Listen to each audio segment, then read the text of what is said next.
សួស្តីអ្នកទាំងអស់គ្នាជួបគ្នាសាជាថ្មីប្រហែលថ្ងៃហ្នឹងអេដមានបានផុសរឿងអីដោយសារបញ្ហាសុខភាពមកជើងនេះហើយដឹងតែផុសតចប់ហ្មងកាលពីថ្ងៃមុនហ្នឹងណាសង្វុនខលមកជួយយងហើយជួយយងអត់លើកទូរស័ព្ទណាសង្វុនទេនាងក៏ចុចបិទព្រមជិនក៏សួរជួយយងថាតើនាងដែលបានជួបគេនៅក្រុមហ៊ុនអត់លុះត្រាតែគេមានបំណងមករកខ្ញុំបើមិនអញ្ចឹងទេពួកយើងនឹងមិនជួបគ្នាទេពីព្រោះតែពួកយើងហ្នឹងនៅជាន់ខុសគ្នាហើយការងាររបស់ពួកយើងក៏គ្មានអីតាក់ទងជាមួយនឹងគ្នាដែរខ្ញុំមិនដែលសំបីតែគិតថានឹងមានថ្ងៃដែលគេមើលមកខ្ញុំដោយកសែងភ្នែកបែបនោះហើយតាំងពីថ្ងៃដែលណាសង្វុនហើយនឹងប៊ឹមជិនជួបគ្នានៅបន្ទប់របស់ជូយ៉ងមកណាសង្វុនក៏មិនដែលតាក់ទងមកជូយ៉ងដែរហើយលេខទូរស័ព្ទដែលទេមកហ្នឹងគឺជាលេខទូរស័ព្ទដែលទេមកដំបូងគេហើយបន្ទាប់ពីថ្ងៃហ្នឹងមកអញ្ចឹងហើយធ្វើឲ្យជូយ៉ងបារម្ភមកពេលឃើញណាសង្វុនទេមកអញ្ចឹងតើនាងអត់មានកម្រងចាក់ចេញពីក្រុមហ៊ុនហ្នឹងបន្ទាប់ពីនាងរើមកនៅជាមួយខ្ញុំទេមែនតើវាព្រោះតែម្ដាយរបស់នាងតើមែនអត់នាងគឺនៅមន្ទីរពេទ្យមួយដែលមានទំនាក់ទំនងជាមួយនឹងក្រុមហ៊ុនរបស់គេបើមិនដោយសារតែអញ្ចឹងទេខ្ញុំប្រកាសជាគ្មានលុយដើម្បីបង់ទេអញ្ចឹងហើយបានជាខ្ញុំត្រូវតែសម្រេចចិត្តជ្រើសយកផ្លូវហ្នឹងលោកប្រហែលជាមិនអាចចាំគាត់បានទេត្រូវហើយខ្ញុំចាំមុខគាត់មិនបានទេពេលនោះខ្ញុំគិតថានាងមានដៃដូចជាគាត់ប៉ុន្តែតាមពិតទៅភ្នែករបស់នាងហើយនឹងមាត់របស់នាងក៏ដូចគាត់ដែរថាម៉េចតើលោកធ្លាប់ជួបម៉ាក់ខ្ញុំមែនត្រូវហើយពេលណាកាលពីពេលដែលខ្ញុំទទួលយកការងាររបស់ហាន់យកតើលោកដឹងដល់របៀបណាហើយបានជាលោកប្រាប់ខ្ញុំពេលហ្នឹងខ្ញុំមានរឿងច្រើនណាស់ត្រូវដោះស្រាយអញ្ចឹងខ្ញុំអត់បានគិតថាខ្ញុំនឹងទៅជួបគាត់ទេគ្រាន់តែលឺអញ្ចឹងជឿយងដោះដៃចេញពីប៊ឹមជិនតែម្ដងហើយគៀងក៏និយាយតទៀតវាកន្លងទៅមួយរយៈហើយបន្ទាប់ពីលោកគ្រប់គ្រងហាន់យកហើយឥឡូវហ្នឹងលោកទំតែប្រាប់ខ្ញុំវ៉ាវអញ្ចឹងនេះគឺជាអ្វីដែលវុនបញ្ជីមនឹងធ្វើនៅពេលដែលគេហ្នឹងតាំងចិត្តប្រកួតប្រជែងជាមួយនឹងអ្នកដទៃប្រាប់ខ្ញុំមួយម៉ាត់ទៀតមកអញ្ចឹងខ្ញុំនឹងបញ្ចប់រាល់អ្វីដែលខ្ញុំកំពុងតែធ្វើនេះទោះបីជានាងចាក់ចេញពីហាន់យកក៏ដោយវានឹ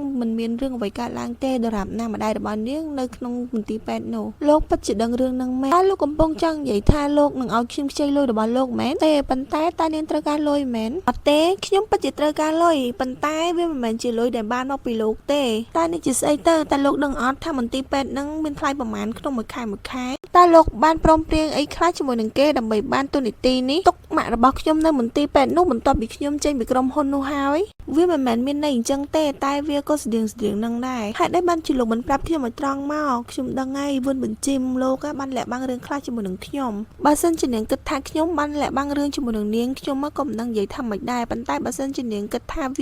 ាគឺជាការងារខ្ញុំនឹងមានអារម្មណ៍ថាប្រសើរជាងនេះដាប់ហើយជួយយកច្បុកច្បល់ពេញនឹងជឿបន្តិចអត់បន្តិចហើយប៊ឹមចិនក៏បន្តនិយាយថាទុកនាងនៅក្រុមហ៊ុននោះតែម្នាក់ឯងខ្ញុំពិតជាបារម្ភខ្លាំងណាស់នៅពេលដែលគ្រប់យ៉ាងចប់ហើយខ្ញុំនឹងមិនដឹងគ្រប់យ៉ាងអំពីហាន់យកទៀតទេហើយណាសង្វុនក៏មិននៅពីមុខរបស់ខ្ញុំទៀតដែរហើយបើសិនជាគ្រប់យ៉ាងនាងធ្វើព្រោះតែម៉ាក់របស់នាងខ្ញុំចង់ប្រាប់នាងថាវាមានវិធីផ្សេងទៀតក្រៅពីវិធីនោះតើលោកនឹងអាចឲ្យចម្លើយមកខ្ញុំនៅថ្ងៃណាមួយអត់ត្រូវហើយនៅថ្ងៃណាមួយនៅក្នុងបរិបត្តិការងារនោះលោកពិតជានិយាយដូចជាលោកនឹងមានភាពជឿជាក់ដល់ហើយត្រូវហើយលោកគឺជា executive ត្រូវអត់នាងធ្វើខ្លួនដូចជាទុនសោយដល់ហើយជន់ជយងអត់ដូចជានាងសោះតើមានក្រុមហ៊ុនណាដែលនឹងមិនយកនាងទៅហើយជឿយងក៏ធ្វើនិយាយបកទៅប៊ឹមជិនវិញថាជីគឺ JBK Finance ហ្នឹងហើយដល់ជឿយងនិយាយអញ្ចឹងហើយប៊ឹមជិនអស់ពាក្យនិយាយតែម្ដងហើយគេក៏និយាយថាចាំខ្ញុំគិតមើលវាសិនឥឡូវហ្នឹងខ្ញុំចង់តែមួយទឹកសម្អាតខ្លួនហើយនឹងគេឲ្យស្រួលទេត្រូវហើយតោះយើងនាំគ្នាចូលទៅក្នុងមកដល់ផ្ទះរបស់ប៊ឹមជិនហើយជឿយងមួយទឹកហើយក៏ដើរចូលមកហើយនិយាយជាមួយប៊ឹមជិនថាផ្ទះរបស់លោកពិតជាស្អាតហើយនឹងមានរបៀបរៀបរយមែនតែនហើយអ្វីដែលធ្វើឲ្យខ្ញុំភ្ញាក់ផ្អើលទៀតនោះគឺនៅទីនេះមានរោមមួយទឹករបស់មនុស្សស្រីត្រៀមរួចជាស្រេចប៊ឹមជិនក៏សួរទៅជូយ៉ងវិញថាតើខ្ញុំគិតបានម៉ត់ចត់ពេកទៅដឹងប៊ឹមជិននិយាយឡើងស្មោះទៅជូយ៉ងហើយជូយ៉ងក៏និយាយថាយក laptop នឹងចេញទៅកន្លែងហ្នឹងគឺជារបស់ខ្ញុំទេនិយាយហើយប៊ឹមជិនក៏ដក laptop ចេញហើយជូយ៉ងហ្នឹងក៏ឡើងអង្គុយទៅលើកាផ្លូវរបស់ប៊ឹមជិនតែម្ដងជូយ៉ងនេះខូចមែនប៊ឹមជិនហ្នឹងក៏សួរទៅជូយ៉ងតថាតើនាងនៅអន់ចិត្តពីរឿងម៉ាក់របស់នាងទៀតមែនតើលោកនិយាយពីស្អីនាងគឺពាក់តែឈុតមួយទឹកហើយតែមួយទេតើនាងកំពុងតែសាកចិត្តខ្ញុំមែននិយាយឲ្យប៊ឹមជិនហ្នឹងក៏លោកដៃអង្គឡើងទៅលើប៊ឹមជិននេះដៃមឹកទៀតហើយប៊ឹមជិនក៏បន្តនិយាយទៀតថារឿងមួយក៏មានរឿងអីផ្សេងនៅក្នុងចិត្តរបស់នាងហើយជូយ៉ងក៏និយាយថាតាមពិតទៅវាគឺហួសម៉ោងហើយចំណុចត្រង់នេះគឺជាកន្លែងដែលមើលទេសភាពពេលយប់បានស្អាតខ្លាំងមែនតែនពិតជាល្អខ្លាំងណាស់ខ្ញុំបានដូរទិសដៅរបស់សាឡុងនេះ5 ដងហើយតែជាការពិតមែនខ្ញុំស្ទើរតែមិនជឿទេថានាងនឹងមកនៅផ្ទះរបស់ខ្ញុំ ឥឡូវហ្នឹងហើយខ្ញុំក៏ស្ទើរតែនៅតែមិនជឿដែរប្រាប់ខ្ញុំថែមទៀតមកខ្ញុំមិនដែលមានអារម្មណ៍ទេថាខ្ញុំនឹងនៅផ្ទះជាមួយនឹងអ្នកដតីហើយមានអារម្មណ៍ថាសុវត្ថិភាពបែបនេះប៉ុន្តែជាមួយនឹងនាងខ្ញុំមានអារម្មណ៍ថាវាពិតជាសុវត្ថិភាពនោះគឺមកពីពួកយើងមានប្រវត្តិធ្លាប់រស់នៅផ្ទះដូចគ្នាហើយនឹងញ៉ាំជាមួយនឹងគ្នាលោកបានគេងហើយខ្ញុំក៏រៀនខ្ញុំគិតថាពួកយើងគួរតែធ្វើដូចមុនអញ្ចឹងលោកនៅជាន់ទី2ហើយខ្ញុំនឹងនៅជាន់ទី1ខ្ញុំពិតជានឹកផ្ទះនោះខ្លាំងណាស់អត់ទេយើងអាចធ្វើអញ្ចឹងបានទេហេតុអីបានជាមិនបានតែនាងចង់និយាយថាខ្ញុំគាត់តែគេងនៅលើពូកហើយមើលនាងពីក្រោយបែបហ្នឹងមែនតើនាងចង់សម្លាប់ពីណាគេហ្នឹងព្រោះបែបហ្នឹងដូចជាសម្លាប់ខ្ញុំទាំងរស់អញ្ចឹងគម្លាតពីគ្នាដូចជាឥឡូវហ្នឹងវាពិតជាល្អខ្លាំងណាស់សម្រាប់ខ្ញុំដឹងគម្លាតអីទេប៉ែអើយអង្គុយលើគ្នាហ្នឹងពីមុនណានៅពេលដែលខ្ញុំញោះនឹងលលេងជាមួយនឹងលោកតែងតែស្ដីឲ្យខ្ញុំតើ4បញ្ជីមចាប់ផ្ដើមគិតបែបនេះផ្ដាស់បែបហ្នឹងតាំងពីពេលណាតាំងពីពេលដែលនាងបង្ហាញខ្លួននៅក្រោមដំណក់ភ្លៀងហើយខ្លួនរបស់នាងស្ទឹកជោគជាំទាំងអស់អ្នកទាំងអស់គ្នាដឹងហើយត្រូវអត់ពេលហ្នឹងគឺពេលរបស់ជូយ៉ងទៅផ្ទះណាសង្វរណហើយមកវិញស្ទឹកភ្លៀងហ៎លឺអញ្ចឹងហើយជឿយ៉ងមកឡើងក្រហមជឿយ៉ងអើយគេគិតផ្ដេសផ្ដាស់តាំងពីពេលគេនៅរៀនណហើយប៊ុំជីននឹងក៏មកថើបករបស់ជឿយ៉ងហើយជឿយ៉ងនឹងក៏និយាយថាថ្ងៃស្អែកគឺមានប្រជុំប៉ុន្តែប៊ុំជីននិយាយថាកុំធ្វើឲ្យខូចអារម្មណ៍អីប៊ុំជីនអោបទៅជឿយ៉ងហើយនិយាយទៅកាន់ជឿយ៉ងថា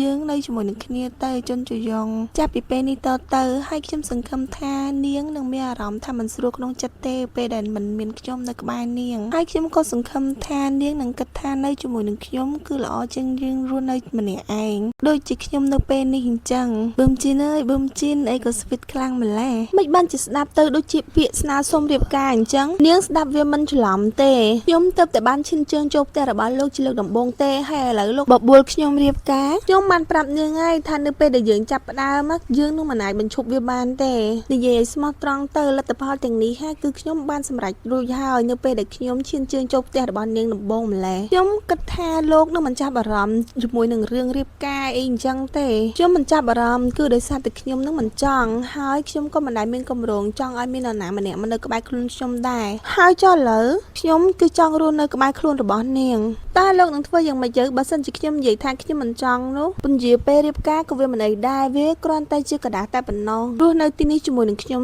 ទៅហើយយើងនឹងចាំមើលថាតើខ្ញុំគឺជាមនុស្សម្នាក់ដែលនាងចង់រស់នៅជាមួយនឹងឬមួយក៏អត់ដាក់មើលទៅដូចជាទោះជាខ្ញុំចង់ចាក់ចេញក៏មិនមែនជាជំរើសដែរត្រូវហើយវាគ្មានទេតាំងពីពេលដែលនាងចាប់ផ្ដើមទទួលខ្ញុំមកម្ល៉េះបញ្ជីចាស់មិនទាន់ជំរះផងខ្ញុំគ្មានអារម្មណ៍នឹងចាប់ផ្ដើមថ្មីទេនាងអាចជំរះវាតាមស្រួលទៅដរាបណាបេះដូងរបស់នាងនៅទីនេះតើមើលទៅខ្ញុំដូចជាតក់ហល់ពេកអត់ខ្ញុំមិនដែលចង់ធ្វើអ្វីដែលគ្មានបានប្រយោជន៍នោះទេប៉ុន្តែជាមួយនឹងនាងខ្ញុំចង់ធ្វើរឿងច្រើនណាស់ដូចជាអ្វីខ្លះទៅដូចជាមើលរឿងឬមួយក៏ដើរកាន់ដៃគ្នានៅពេលដែលកំពុងដើរតាមផ្លូវទៅពិកនិចនៅថ្ងៃណាដែលមានអាកាសធាតុល្អប៉ុន្តែមិនដាក់ចែមទៅជាមួយច្រើនទេហើយខ្ញុំក៏ចង់ថតរូបជាគ្រួសារដែរដាក់នៅកន្លែងនោះវាប្រកាសជាមើលទៅល្អហើយស្អាតទៀតអូមើលទៅលោកមិនមែនមានគម្រោងយកកូនហើយណាអីតើមានគម្រោងបែបហ្នឹងអត់ខ្ញុំមិនទាន់គិតដល់រឿងមានកូននោះទេខ្ញុំគិតថាខ្ញុំមិនអាចចិញ្ចឹមកូនបានល្អនោះទេប៉ុន្តែបើសិនជាវាជាកូនរបស់នាងខ្ញុំក៏ចង់ឃើញដែរទោះជាគេឆ្កាត់ទៅនរណាក៏ដោយចិញ្ចឹមគេប្រកាសជាមិនងាយស្រួលនោះទេពិតជាមិនគួរឲ្យជឿមែនតែលោកគិតដល់ណាហើយហ្នឹងហើយប៊ឹមជីនហ្នឹងក៏និយាយថាជន់ជយងតើនាងនឹងធ្វើមិនដឹងដល់ណាទៀតប៊ឹមជីននិយាយអញ្ចឹងជយងក៏លែងមាត់ហើយប៊ឹមជីនហ្នឹងក៏ប្រើដៃទៀតហើយជឿយ៉ងនឹងក៏ងើបឡើងហើយអង្គុយទៅលើប៊ឹមជីនបែរមុខទៅរកប៊ឹមជីនតែម្ដងហើយនាងក៏និយាយថាខ្ញុំនឹងគ្រាន់តែថើបលោកទេនឹងហើយគឺជាអ្វីដែលនាងត្រូវធ្វើហើយពួកគេទាំងពីរនាក់នឹងក៏បន្តថើបគ្នាតទៅទៀតរឿងនឹងវាតទៅបែបហ្នឹងយើងក៏ដឹងថាគេនឹងធ្វើអីដែរកូនណាបើកាត់ទៅដូចជឿយ៉ងដឹងតែចាប់ឈ្នះទេលោកអើយកពូលមនុស្សហើយ